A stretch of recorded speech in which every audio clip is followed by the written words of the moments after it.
Fala, meu povo, vamos dar sequência aqui ao nosso estudo de direito constitucional, bom danado, falando de controle de constitucionalidade das leis e de outros atos normativos, que a gente já sabe que nada mais é do que a verificação da compatibilidade ou da incompatibilidade das normas com a Constituição.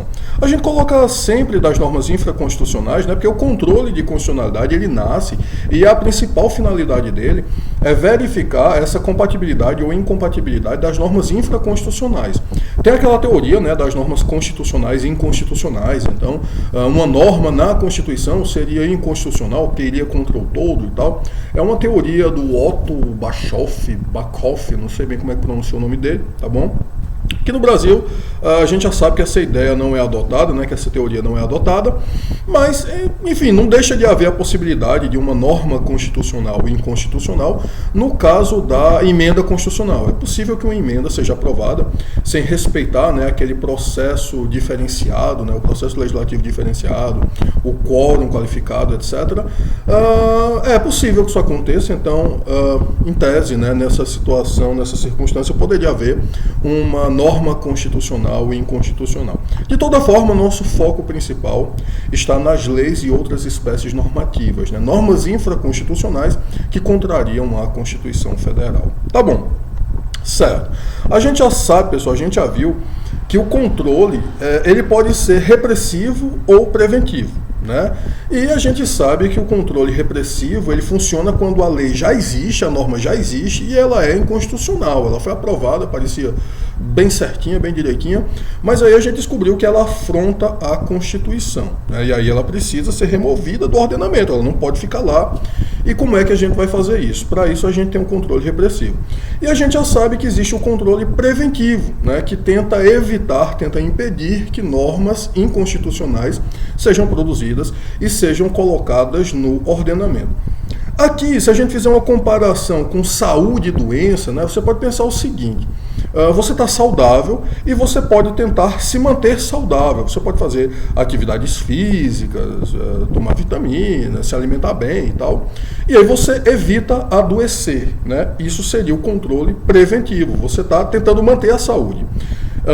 E o repressivo é quando você adoece, você precisa de um tratamento, um remédio, sei lá, uma quimioterapia, uma cirurgia, uma coisa assim. Deus te livre de precisar de uma coisa assim, tá certo? Então, é mais ou menos a mesma lógica aqui. No controle preventivo, a gente tenta manter a saúde do sistema jurídico, a saúde do ordenamento jurídico, tentando evitar, né, que normas inconstitucionais sejam produzidas. E se elas forem, se entretanto isso acontecer e elas forem produzidas, aí a gente recorre ao controle repressivo. Tá certo? Então, hoje a gente vai falar, pessoal, principalmente do preventivo. Não só dele, porque a gente vai aproveitar que está falando ali do executivo, do legislativo, e a gente vai falar de outras formas que não são exatamente controle preventivo, mas o nosso principal foco hoje é o preventivo. Tá certo? Então, o controle preventivo, a gente já sabe, né? Ele incide sobre o projeto de lei e ele tenta impedir, né, ele visa impedir a produção de lei que seja inconstitucional. Então ele tenta evitar que o problema aconteça. Certo, quem é que pode exercer esse controle preventivo no Brasil? No Brasil, ele pode ser feito pelo Legislativo, pelo Executivo e pelo Judiciário. Tá certo? Os três poderes, né, que na verdade são funções estatais, mas a gente chama de poderes por uma questão, enfim, de melhor compreensão. Os três podem realizar esse controle, podem fazer o controle preventivo. Tá bom, como é que isso acontece? Como é que isso vai funcionar? No Legislativo, pessoal, isso vai ser feito principalmente, né, pelas comissões de Constituição e Justiça na Câmara e no Senado e pelos plenários da Câmara e do Senado. Vamos começar pela CCJ, né? A gente sabe que tanto a Câmara dos Deputados quanto o Senado Federal, eles são divididos em órgãos. Nós temos as mesas, nós temos o plenário e nós temos as comissões também, não é verdade? O que são as comissões? As comissões são, é como se você pegasse, né, os deputados e os senadores, você dividisse em equipes e dissesse, você vai fazer isso, você vai fazer aquilo, você vai fazer aquilo outro. Nós temos comissões que são temáticas, tá certo? Por exemplo, comissão de direitos humanos, comissão de meu Deus do céu, deu um branco agora, que horrível, né? Mas enfim, Comissão de Direitos Humanos, a Comissão de Finanças e Tributação, tá certo? Comissões que são relacionadas a esses ramos do direito que a gente estuda, né? Sei lá, Comissão de Meio Ambiente, deve ter também. E nós temos as comissões de Constituição e Justiça, essas são extremamente importantes, essas são fundamentais. Por quê? Porque as comissões de Constituição e Justiça, elas vão apreciar projetos de lei, de propostas de emenda à Constituição, e elas vão emitir um parecer, tá certo? Uma opinião sobre aquele projeto. E esse parecer que essa comissão emite, ele é terminativo. O que é que eu quero dizer com isso? Ele poderá arquivar o projeto de lei se ele for negativo, se ele entender que aquele projeto é inconstitucional. Pablo, e aí, arquivou, morre? Não, isso cabe recurso, né? Mas dá um certo trabalho, porque, enfim, você precisa aí das assinaturas de 1/10 dos membros da casa e tudo. Então, o Senado, que são 81 senadores, você precisa aí da assinatura de 9 senadores, então você tem que convencer esses caras para apresentar um recurso, para esse recurso ser apreciado, e aí talvez, né, esse projeto voltar a ser debatido, voltar a ser deliberado. Então, acontece muito de a comissão dar um parecer, né, pelo arquivamento, entendendo que aquele projeto de lei é inconstitucional, e ele ficar arquivado mesmo, e, enfim, ele ser, aspas, engavetado. Né? E tem o plenário, né, que é onde todos os membros da casa vão votar, e evidentemente eles poderão votar a favor ou contra aquela lei, aquele projeto de lei. E um dos argumentos, um dos motivos pelos quais eles poderão votar é a questão da constitucionalidade ou inconstitucionalidade. Então, se eles entendem que é inconstitucional, eles poderão votar contra. Então, o plenário também pode ser um órgão de controle. Tá bom. Existem outras hipóteses de controle pelo Legislativo, e é que elas não são necessariamente preventivas, né? Algumas delas aqui, em algumas situações, elas podem ser repressivas, como o caso do artigo 52, inciso 10, por exemplo. Tá, que outras hipóteses são essas? Já que a gente está falando de Legislativo, vamos falar disso agora, né? Porque se a gente fosse falar do repressivo e voltar para esse assunto, isso ia ficar mais confuso. Tá bom, a gente tem a figura do veto legislativo, né? A Constituição prevê que o Poder Legislativo poderá vetar, né, atos do Executivo que exorbitem o poder regulamentar. Aqui a gente sabe, né, o Legislativo aprova a lei, edita a lei, e o Poder Executivo vai expedir os decretos regulamentares, o seu poder regulamentar. Então, é um ato administrativo, né, que é até parecido com a lei, tem características normativas e tudo, mas não é lei, é um ato administrativo que vai dar condições de aplicação da lei.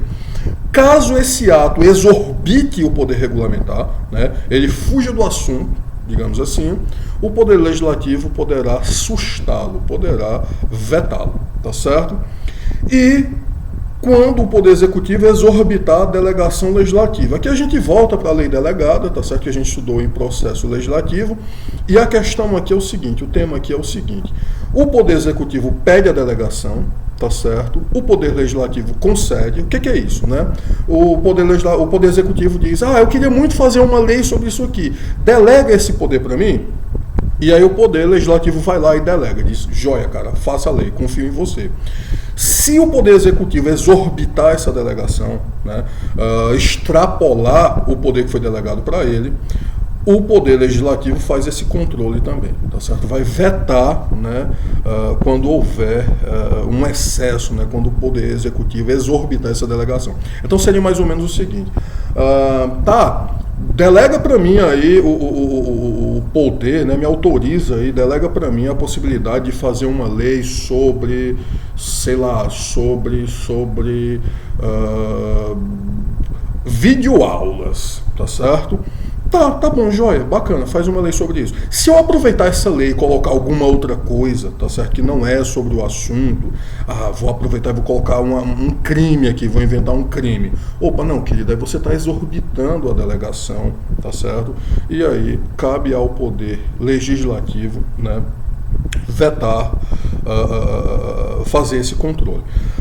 Isso é uma forma, claro, de preservar a Constituição. Por quê? Porque a lei delegada está prevista na Constituição E se o Poder Executivo exorbita a delegação, ele está desrespeitando a Constituição também, tá certo? Apreciação de medida provisória, aqui a gente tem um detalhe interessante, tá certo?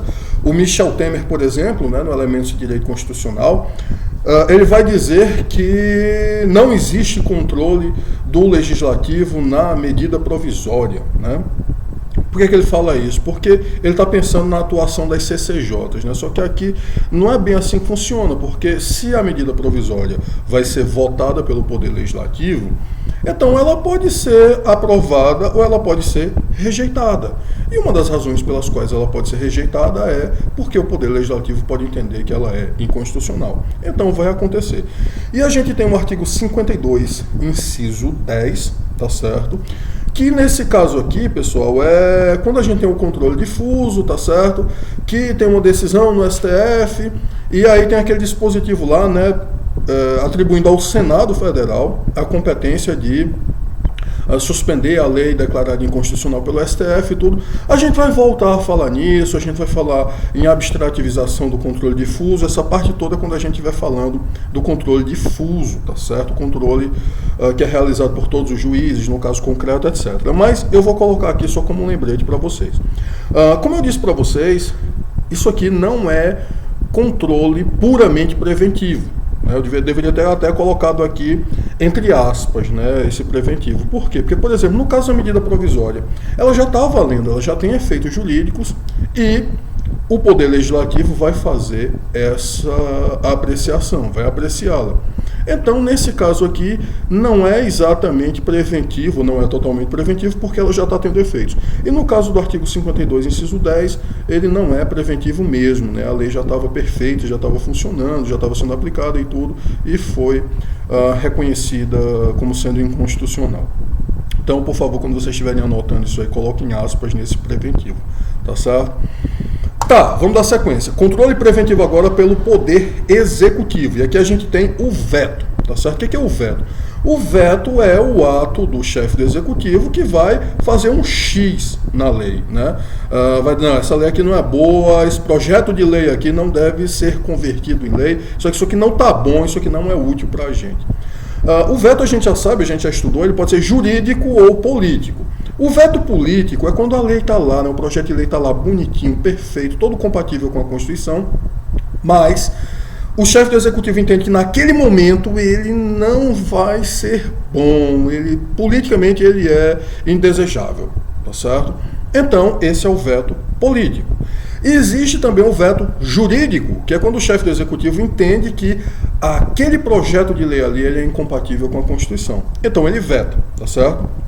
Lembrando, pessoal, que o veto, né, ele pode incidir sobre todo o projeto de lei ou sobre uma parte dele. Só que quando você é o chefe do Executivo, você vai vetar uma parte do projeto, você não pode vetar só uma vírgula, só uma palavra. Você tem que vetar, digamos assim, um fragmento todo. Então, se tem alguma coisa em um inciso que você não concorda, você tem que vetar o inciso todo.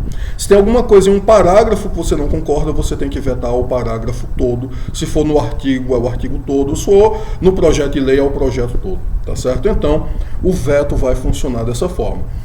Lembrando ainda que o veto não é a palavra final, né? Por quê? Porque o veto é remetido para o Legislativo, que vai apreciar por maioria absoluta dos seus membros, né, em sessão conjunta, e poderá derrubá-lo, né? Por maioria absoluta, o Poder Legislativo poderá derrubar o veto do presidente. Tá certo. Dando sequência agora, falando no Executivo, e agora outras hipóteses que não são necessariamente preventivas. Na verdade, não são preventivas, né? A gente tem a intervenção, né, intervenção federal, intervenção do Estado no município, ou intervenção da União em município localizado no território, tá certo? E a intervenção também é uma forma de preservação, de efetivação da Constituição. A gente tem, inclusive, a ação de executoriedade de lei federal. Então, a intervenção também pode ser uma forma de controle de constitucionalidade. Aliás, ela é uma forma de controle de constitucionalidade e preservação da Constituição. E tem uma possibilidade controvertida, tá certo? Isso é uma ADI que foi julgada pelo ministro Moreira Alves, se a memória não me trai, ADI 221, se eu não me engano. Foi na medida cautelar dessa ADI, em que o STF registrou que o chefe do executivo poderia afastar a aplicação de lei inconstitucional. Tá certo? Então, o que é a situação aqui? Existe uma lei, tá certo? O chefe do executivo entende que ela é inconstitucional e ele afasta a aplicação dessa lei. Diz, não apliquem essa lei não.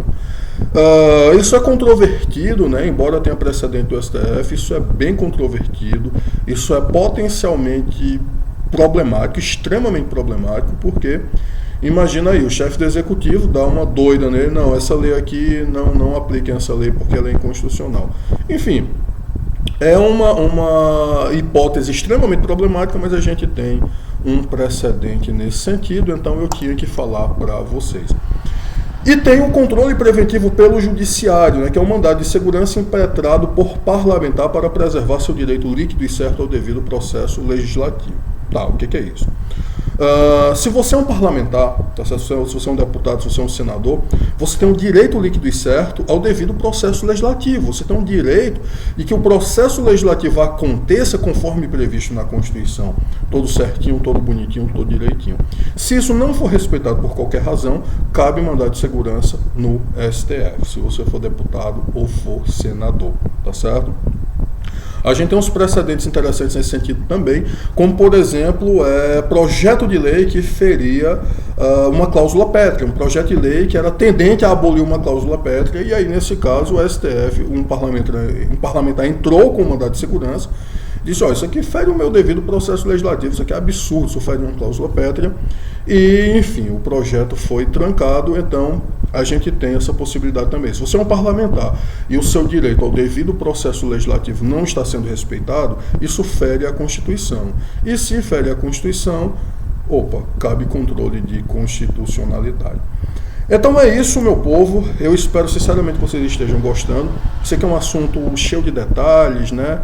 Cheio de minúcias, mas eu espero que, enfim, vocês estejam achando interessante, vocês estejam gostando. E é isso, né? Encerramos por aqui essa nossa breve videoaula.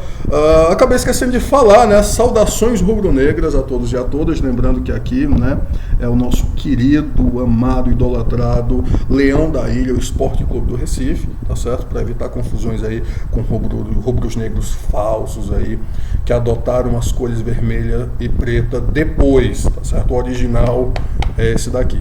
Então é isso, espero que estejam gostando, tá certo? Beijo no coração de todos vocês e bora arrochar o nó estudando direito constitucional, bom danado.